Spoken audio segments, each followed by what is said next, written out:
I tweeted this out earlier, and I guess I kind of wanted to expand my thoughts and kind of chew on them a little bit as sort of a way to digest my own thoughts and, I don't know, just hear myself say it and then maybe think about it some more, because this definitely applies to me as much as anyone else. So here's the first tweet. Quote, reminder that no professional comics artist should spend more than 8 to 16 hours per page. That's 3 to 5 pages per week, allowing time off for weekends. This is a healthy, even slow pace. If any artist earned 50 no, I misspelled earned. If any artist earns 50K plus on a single book and isn't working full time, I smell shenanigans. And I expanded it a little bit afterwards. Also note, I'm not a full-time comics creator, nor do I hold anyone to these standards if they aren't. People juggling jobs and family are 100% off the hook. However, if you're lucky enough to have comics as your job and you don't spend 40 hours a week on your books, you're a hack. That's very strongly worded, I tend to come off more harsh when I write tweets, I suppose, but if I call someone a hack, what I mean is that alright, so there's a lot of questions that arise. Let's say you have a comics artist who has been paid a lot of money through a crowdfunding campaign, let's say, which a crowdfunding campaign is a sort of contract, if you think about it, between the creator and anyone who invests in the project. So really it's between, let's say, me and my audience. If I crowdfund a book and I ask for, I don't know, $10,000, I'm going to draw a 30-page comic book for $10,000, and if you guys fund me, I will make sure that book is done. So that means you guys paid me $10,000, and regardless of how much I clear, let's say I clear half of it, right? So including printing costs and all that stuff, I cleared $5,000, including taxes and all that stuff. So you guys gave me $5,000 in my pocket. And now, however much time I decide to pay myself, in air quotes, right? I have just been paid $5,000, and the average, I don't know, the poverty line for Americans these days is like 12,000, something like that. What's the average pay for an American these days? Like 30K, something like that. I mean, $5,000 in any state in 2020 is, a pretty decent amount of money. So you guys paid me $5,000, and what am I doing with my time every day? If I've been paid to make this book, I've been thinking about this a lot, and I keep seeing, I'm not going to name names, I see creators getting paid a lot of money to do projects, and then the projects don't come out for unbelievably long amounts of time, and that results in frustrated customers. And as a creator myself, a sort of creator, the big question for me is, like, I know how the sausage is made, so without saying anything publicly to somebody specific, it's like, what are you doing all day? Let's say the average American has an 8-hour workday, 40 hours a week, right? That's pretty reasonable. That's a full-time job. Most of us would love to have full-time jobs these days. You get paid to perform a service, and this service is not something I would do if I had full free time. Like, if I had 40 free hours a week to do anything I wanted, I assure you I would not be working, right? But people pay me, and I perform services or create goods or services for people. And that's what a job is. You do things that help others, and they give you compensation for your time and expertise. So what are these creators doing all day? If a comics page, again, I'm just going to go back to the tweets and think about this some more. If a comics page takes 8 to 16 hours per page, 3 to 5 pages per week, so maybe that's a max of 25 pages per month. 3 times, 20, 25-ish? How many work days are in a month, right? 20 to 25-ish? That's very slow, isn't it? But let's say my comic book, the average comic book length is 30 pages, or let's even up it to 60. 2 months of work for $5,000, that's decent. And a lot of these creators get a lot more, at least the ones that are very, very late on their books. But again, as a creator myself, a part-time creator, or a hobbyist at this rate, I mean, I know the secrets behind, like, obviously each page takes a certain number of hours, and if I see that they're super overtime and I don't know what these creators are doing with their time, and it's none of my business, right? What they do in their free time. But if you're not producing the work that you promised to do, it's very clear, like, okay, there are some excuses that I might say, right? If I'm not a full timer, if I'm not doing 40 hours a week on comics, that could be any number of reasons, right? So I might have another job.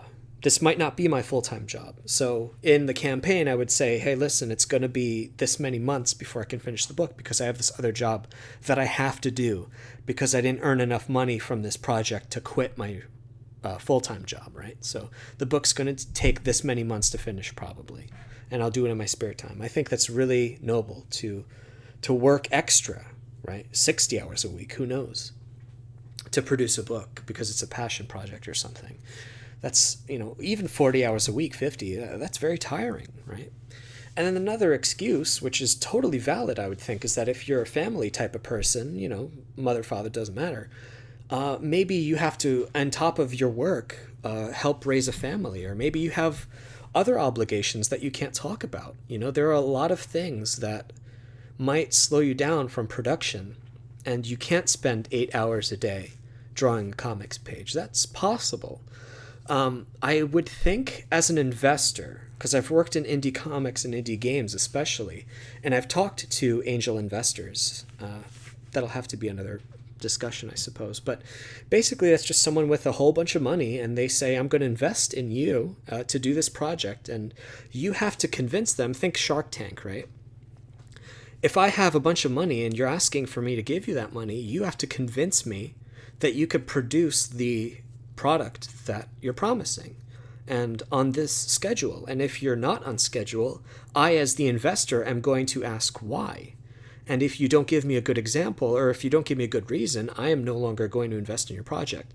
And if I'm going to have a contract with you, actually, I'm going to have clauses in there where if you don't deliver this amount of work to my satisfaction, and it's going to be a reasonable, we both agree on this, the property goes to me because I paid for it. And if you fail to deliver on that, as we agreed upon, you are now taking advantage of me. So as the audience, I guess the question we all have to ask ourselves is, how much room are we going to give creators who take our money and then don't give us what they promised? And it's really sick to see them being constantly rewarded and not being held accountable. I don't know what legal ramifications there are, just reputation-wise. Like, how are people so forgiving? I don't get that. Like, there may be reasons why nobody wants to work with these people. And it's really sucks because I know there's a lot of creators like myself who it's kind of like our dream to get to do this full time. And we work our butts off. A lot of us, like, we have jobs and families and we do comic stuff on the side. And it takes a lot of time and energy to do all that stuff. And then you see these guys that I call hacks, for good reason, I think, personally. I have a chip on my shoulder about these types of people. It's like, you got paid so much money and you're just throwing it away. You get the opportunity that thousands, hundreds of people, like, we would give our left arm, our non-drawing arm, to have the opportunity to just do this for a year and get paid for it. We would actually produce work. And who knows what they're doing with their time. I guess finally, I don't know, it feels sleazy to even talk about my own work, but I'm going to have a link to my Etsy store page down in the description, whatever. I'm not working on any particular schedule right now. I have I guess comics is just a sort of side thing that I'm doing right now. I'm trying to figure out work-wise what I'm going to be doing between comics and freelancing, which is my actual job. So it's a lot of juggling right now, and I'm really sorry that I can't produce comics on any sort of set schedule. But whenever I have a free, few hours a day or a couple of days in a row where I have nothing scheduled or contracted, I work on my side content or my side projects. So in my current case, it's Bad Dreams and a comic called Olympus, which is a one-shot. And once those are done, I mean, if I keep having free time, I don't know what work's going to look like in 6 months, but I'll just keep working on other projects. But yeah, I'm not planning to crowdfund anything at this time. I know, it was known that I canceled my Mary Sue Kickstarter for various reasons.